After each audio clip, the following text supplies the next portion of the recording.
Next up, we have a quick review of metabolic and toxic disorders. Wernicke's encephalopathy and Korsakoff syndrome are considered different presentations of the same disease process. Wernicke's is acute in onset, milder, and has a better chance of recovery, while Korsakoff's refers to the later onset chronic neuropsychiatric symptoms following Wernicke's that are often severe and rarely reversible. The cause of both syndromes is thiamine B1 deficiency.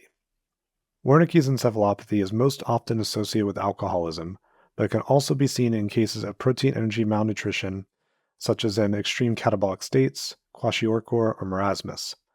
Also, patients with malabsorption and specific loss of thiamine during dialysis can be affected.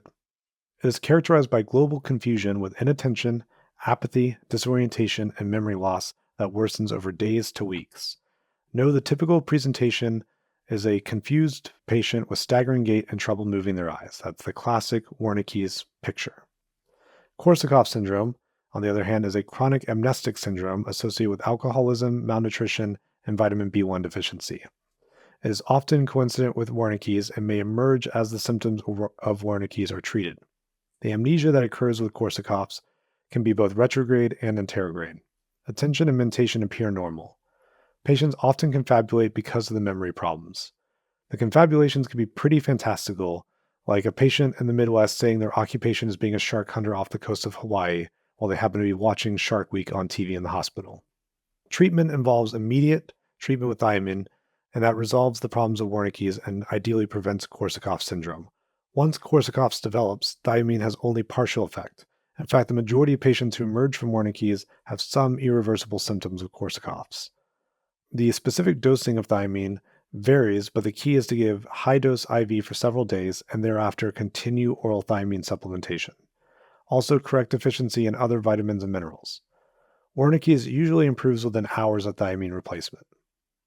Really important to remember, IV glucose can precipitate Wernicke's in alcoholics, so always remember that you want to give IV thiamine before IV glucose in any patient with a possible metabolic cause of their coma. An important toxicity to be aware of is from the medication lithium. Lithium levels in the upper therapeutic range can cause tremor and asterixis. In the supratherapeutic range, patients develop confusion, delirium, dizziness, nystagmus, ataxia, myoclonus, nephrogenic diabetes insipidus, vertical nystagmus, and opsoclonus.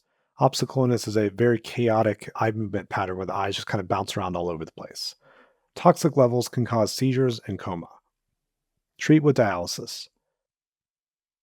And lastly, very common, so it's important to know, anticholinergic toxicity can cause hallucinations, as well as vasodilation, anhidrosis, mydriasis, urinary retention, and hyperthermia.